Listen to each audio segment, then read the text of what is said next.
காசு வேண்டாம். நீ இன்னைக்கு எது வாங்கிட்டு வரலன்னு எனக்கு தெரியும். இப்போ புரியுமா?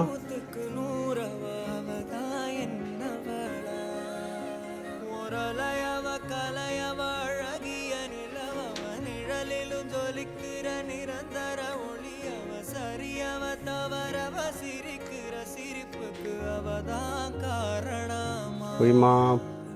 புரியுமா? அப்பா வந்து தெரியாமல் பண்ணிட்டேன். என்ன செய்ய, மறந்துட்டேன் வேலை விஷயத்தில்.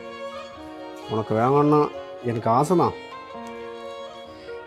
எப்படி மறந்து தெரில. கடை நம்ம பக்கத்தில் இருந்தால் கூட அப்பா வாங்கிட்டு வந்துடுவேன். நம்ம ஊர் ரொம்ப கிராமம். இங்கே என்ன இருக்குது போய் சொல்லு.